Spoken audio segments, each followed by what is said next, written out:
Hey, what's good? What's going on? It's your girl Nay up in here. Slash Nana, however you want to say it. I'm here for another post, another video. Okay, so last I left off, we had old boy. If you don't remember the whole story, go back and see the video before. I'll try to put a link if I know how, somewhere close by. But yeah. But I left off where he left. Never saw him again. I was young. So, growing up, my mom remarried. The man was a sweetheart. I can say that nowadays, even though back then I was daddy's girl. Mind you, I was really young when my mom and dad separated, so I didn't fully know the reason why they had broken up and divorced, why we were moved. So, because of the fact that I didn't fully know the story, I didn't grasp, or understand the situation. In my heart, I was always daddy's girl. That's my dad, that's my dad, that's my dad. I love my dad, I miss my dad. Anyway, my mom married. For XYZ reasons, they got married, they got together. This man, I would say to this day, this man was like a heaven sent. This man to this day, that's my dad. That's my second father. That's, I love him to death. Even though back then you wouldn't really get me to admit that like that. This man has such patience. Had patience with my mom, had patience with us. I mean, to come into a family with 3 kids. My little brother was really little, so he was still a toddler. Well, just getting out of toddler stage, but still real young. I've already gone through that child molestation type. Wasn't fully raped, but kind of dealing with that and trying to figure myself out, but still happy for the most part and whatnot. And then my sister, she was getting close to teens and going through her own situation. We all had our own issues and whatnot that we were kind of dealing with, along with just trying to figure ourselves out. He came in, he would help with schoolwork, in his own language because he was Spanish. So while the school would be teaching us math and English, when we get home to do homework, he would sit at the table and be trying to show us an easier way to do it, but it'd be in Spanish, so it would I remember totally getting thrown off. I also remember that was around the time that my mom decided to start changing not only her way of life, but wanted to change the whole family's way of life, and started going to church and taking us to church, so we would all go as a family, and just trying to get us to do the right. I'm sorry, I'm over here crocheting a blanket. I do this on the side, but anyway, not trying to get thrown off. Yeah, so for the most part, through elementary, I was going to church, going to school, trying to do good until I hit middle school.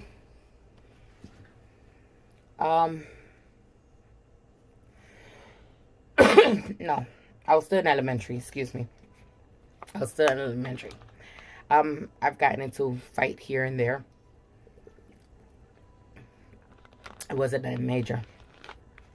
But I can remember 3rd grade.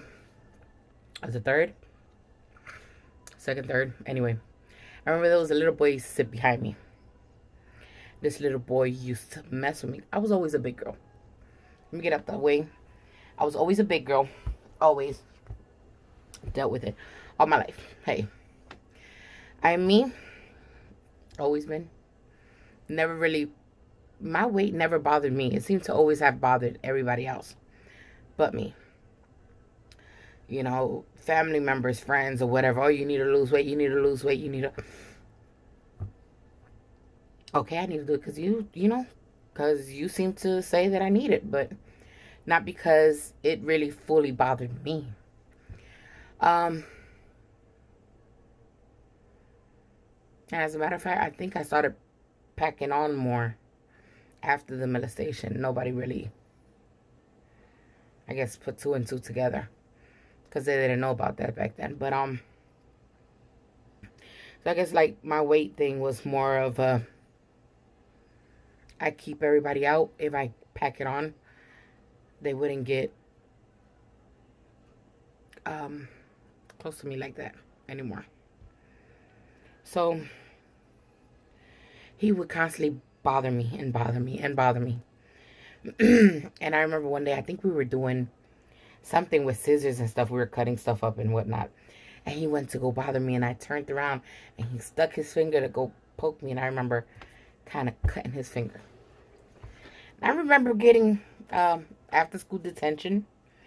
And I remember family wondering why I wasn't home, why I ain't making home with everybody else. And my aunt having to come to school, having to come to school to pick me up. And I remember getting my ass whooped then too. But I deserved it. I also remember, I think it was like 5th or 6th grade. This little girl after school, I was doing something, I had a pencil in my hand, I don't know why. But it was after school, and she came approaching me, and well, she was accusing me of something or another. I can't remember what it was. But I remember she wanted to start fighting, and I had the the pencil in my hand, and I remember kind of stabbing her. And I think the lead has stayed in her. Again, I was young. I ain't know no better. This was still elementary. This was back when 6th grade was still in elementary school. Before I went to junior high. Yeah. So, yeah, I started getting close to junior high and my first year of junior high.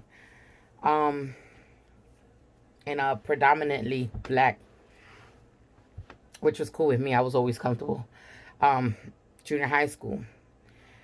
I started living sort of kind of a double life.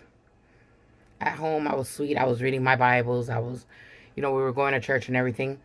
But at school, I felt like I couldn't show that part of me because I'm already getting fun of because I'm big. And I felt like if I, show that Christian side at school, I would not only be made fun of because of my weight, but because, I'm a little church girl. And so I felt like I had to carry this different side of me. And so, at home I was one way, at school I was another. I was tough. I was, rolling with different kids and stuff like that. And, yeah. I remember while I was in junior high, my mother took a trip out of country. She went to go see my stepdad's family, I believe. And she left us with my stepdad and, my grandmother and stuff like that at the house. And I want to say the first thing that happened was I had a real close friend, one of my only close friends at school. And she had asked me to go with her to her house. I want to say this situation happened first. Can't really remember. Like I said, my mind is shot to hell nowadays. But I'll get to why later on. But yeah, I want to say that this was the first situation. After school she invited me to her house. So we walked to her house and I called my stepdad and I told him where I was at and everything, that we were doing homework together and I think there was gonna be like a school dance or something, and she was trying to find me a dress or something so I can wear.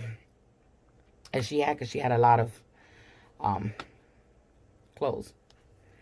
I remember we were trying to come up with nicknames for each other, and we used to try to, write it everywhere and stuff like that. I remember she tried to go by the nickname Luscious, and she named me Black Cherry. So it was Black Cherry and Luscious. But anyway, I remember my aunt pulling up all of a sudden because I called my stepdad and I told him I was gonna spend the night and stuff like that. That her mom said it was okay, it was cool. She was cooking dinner and everything, and he had said okay. I remember he had said okay. I gave him the phone number where I was at, the address where I was at, and everything. And, and my aunt, God, I love her so much. I remember my aunt showing up and knocking at the door. No, blowing the horn. She blew the horn. She didn't come out because it was sort of kind of like the projects, that area. But she was blowing the horn, and I remember looking like, what the hell? And I'm like, man, that's my aunt. I'm like, well, I guess I gotta go. I remember getting in the car and my aunt fussing at me. And we pull up to the house. Now, mind you, my aunt used to live, well, the detention center wasn't far from where she lived. But I remember we pulled up and she walked me to the detention center. And she was trying to turn me in. And it's just kind of funny because I was like, I mean, we laugh about it now, but it's like, I was kind of scared. Like, I thought I was going to be in juvie and stuff. She walks to them and, she tells them that she wanted to turn me in because I was trying to run away from home. And I remember hearing those words and I'm like, what?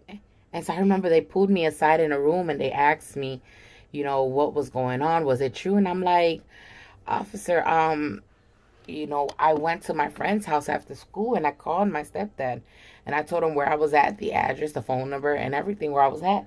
And I said, I even asked if I could spend the night because her mom said it was okay. And so I remember the officer telling my aunt that next time I ran away to leave me where I was at and contact them first so they can come and get me and stuff. And so I was able to go home. Then let's see how I'm trying not to make this so long, but just a question. Leave a comment down below. How many of y'all remember the slam books? Now I'm telling my age on this, but everybody would get a couple papers or a notebook and they write in the front slam book, and it's like each page would have a question at the top and it'd be number 1 through whatever, and that book would be passed around to all your friends and stuff. And these questions can get, depending on how old you were, they can get really crazy, really raunchy, really, X-rated or however. And so they'd answer the questions and stuff. Well, I remember I had my own slam book that has some pretty explicit and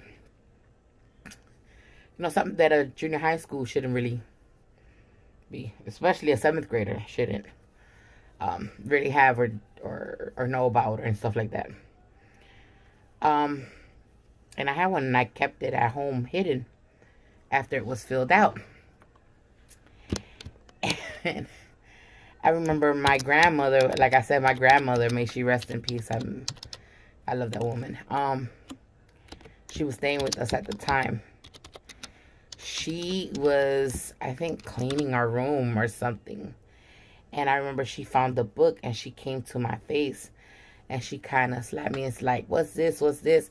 And I freaked out. And I have these moments where I black out, where I used to, when I really dealt with anger and stuff, I would have these little blackout moments. And I remember one of those, I freaked out. I like literally freaked out and I blacked out. And next thing I know, I was told, I pushed my grandmother, I yanked it out her hand and I kind of hit her and grabbed it. But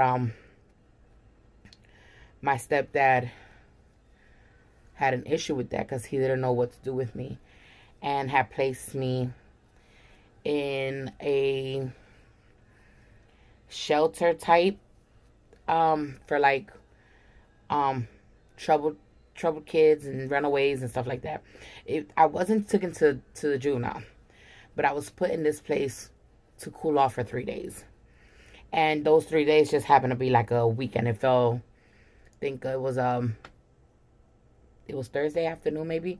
So I spent like Friday, Saturday, and Sunday there. Where I was able to go home Sunday or something. But I do remember that in those 3 days, oh my God, I ended up kind of hooking up, but not hooking up, like, because I still didn't even know about kissing, but there was this guy, we were talking and stuff, and we would hug each other and stuff like that. He was almost 18, 19. He was still there. I remember he was tall. I think one of the only white boys that I ever messed with, but like I said, I didn't mess with. I was still a virgin, hadn't had a kiss or anything yet.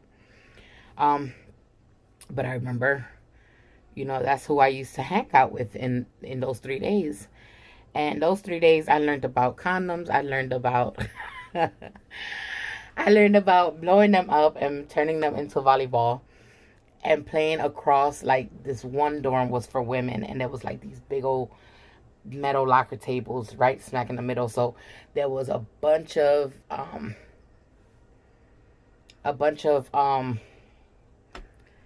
bunk beds all across one side of the wall, and a bunch of bunk beds on the other across the wall, and them big old locker things in the middle, and us filling up those condoms with air and just kind of playing volleyball across. And I learned how to smoke cigarettes there. He had, he was always smoking cigarettes and stuff. And they're like, well, they can't buy cigarettes for us or this and this and that, but if we do extra work, extra chores or whatnot, the employees would kind of like give us a couple cigarettes and whatnot. So we would, we would go outside, smoke some cigarettes, and just kind of relax and sit back and stuff like that. And I picked up how to smoke. I think I was supposed to learn my lesson that day, but instead of I learned how to pick up another habit or a habit. And that's where I started smoking cigarettes. So I got picked up. I went home. I apologized to my grandmother, and kept going to school. So then it turned out that, I would find people at school that would give me a pack of cigarettes and stuff like that, and I would smoke a couple cigarettes, and I would hide them so I wouldn't take them home, or I'd find a way to go to the park and stuff, and I would take one of my cousins, and we go to the park, and while they, having fun or doing their thing and stuff, I'm not putting no names and no business out there, but while they're doing their things, I'd be up in the cut smoking me a cigarette, and just, doing that. Then came the alcohol. But I'm not trying to tell. I'm going to have to cut this in 2 parts. The alcohol came shortly after I was in junior. I was still in junior high school. And I'm going to tell you about that on the next. So if you still want to hear more, please hit me up. Send me a comment. If you like what are the stories that I'm telling, if you can kind of understand or not understand, but if you can relate to it, hit a like. Let me know. If you want to hear more, please let me know. Like, share, comment, and please feel free to subscribe so you can be in touch with the next one. Hit the notification bell to constantly be on alert. All right. Love you guys. Thank you for tuning in, and I will see you in the next video.